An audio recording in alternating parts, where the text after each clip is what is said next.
Jacob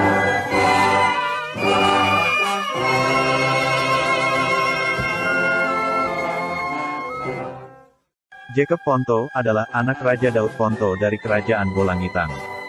Diangkat menjadi Raja Siau pada tanggal 26 September tahun 1850, menggantikan pamannya, Nicholas Ponto. Ia membuat perjanjian dengan Residen Manado, WCHP, pada tanggal 8 Juni tahun 1865, serta kontrak tanggal 11 Desember tahun 1884 dan tanggal 26 November tahun 1885, dengan Residen O.M.De Munich. Jacob Ponto merupakan salah satu pangeran, hasil perkawinan antar Kerajaan Siau dan Kerajaan Bolangitang, yaitu antara Raja Bolangitang Salmon Ponto dengan Puteri Siau, Filipinia Jacobus. Jacob Ponto diangkat menjadi Raja Siau ke-14 oleh Komolang Bobatong Datu, atau Majelis Petinggi Kerajaan, suatu lembaga legislatif, bentukan Raja Siau ketiga, Win Sulangi. Majelis kerajaan ketika itu, mendapatkan kesulitan, menetapkan pengganti raja, dari para bangsawan yang ada di Siau.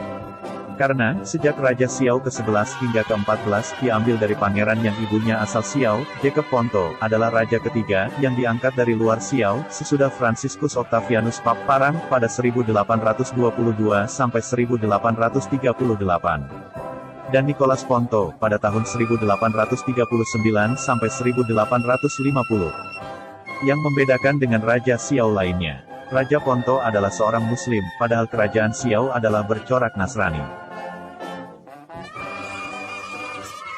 Saat bangsa Eropa datang dan menguasai sejumlah wilayah di Nusantara, praktik-praktik membuang lawan politiknya, adalah tindakan yang banyak terjadi, terutama yang dilakukan oleh VOC terhadap lawan-lawannya.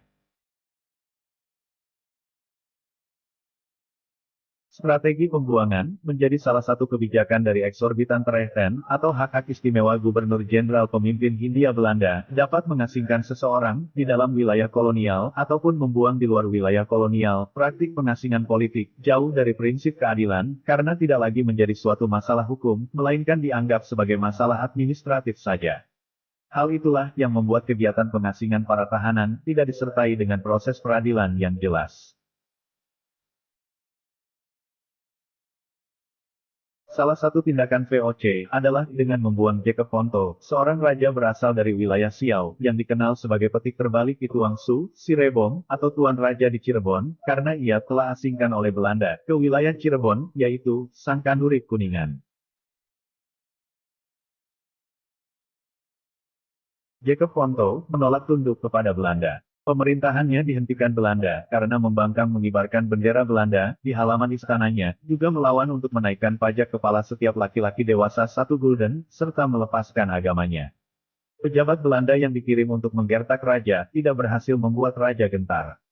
Jacob Ponto menentang pejabat Belanda dan Residen Manado, dengan mengatakan, Residen punya perintah, tetapi beta, Raja Siau punya negeri dan bala rakyat. Simpanlah perintah Tuan untuk negeri Tuan. Namun, kecintaan rakyat pada Jacob Ponto, membuat Belanda melakukan strategi licik, karena, jika melakukan peperangan terbuka, tentu akan sangat merugikan Belanda. Pada tahun 1889, Belanda mengutus wakil Residen Manado, datang ke Siau, dan meminta Raja Jacob Ponto naik ke kapal yang sedang berlabuh di Pelabuhan Ulu. Belanda menyatakan ingin merundingkan hal penting dengan Raja. Namun, pada saat tiba di kapal, Raja Jacob Ponto ditawan. Selanjutnya dibuang ke Karesidenan, Cirebon. Penahanan Raja Jacob Ponto, hingga dibawa ke Manado, terjadi pada bulan Agustus tahun 1889. Dan pada bulan Oktober tahun 1889, martabatnya sebagai Raja baru dicabut oleh Gubernur Jenderal. Setelah menanti di penjara Manado, kemudian turun Beslit Gubernemen tanggal 11 Februari tahun 1890 nomor 7, di mana, untuk kepentingan perdamaian, Raja Jacob Ponto diputus dibuang ke Pulau Jawa yakni di Cirebon. Raja Jacob Ponto dituduh menentang diam-diam pemerintahan Belanda, dan hendak menukar wilayahnya, untuk kekuatan asing. Juga tuduhan salah urus kerajaan. Saat tiba di Cirebon, Jacob Ponto menderita sakit, di antaranya sakit kulit. Hal ini disebabkan karena kondisi ruang tahanan kapal yang kotor, tidak mandi selama dalam pelayaran, karena dirantai.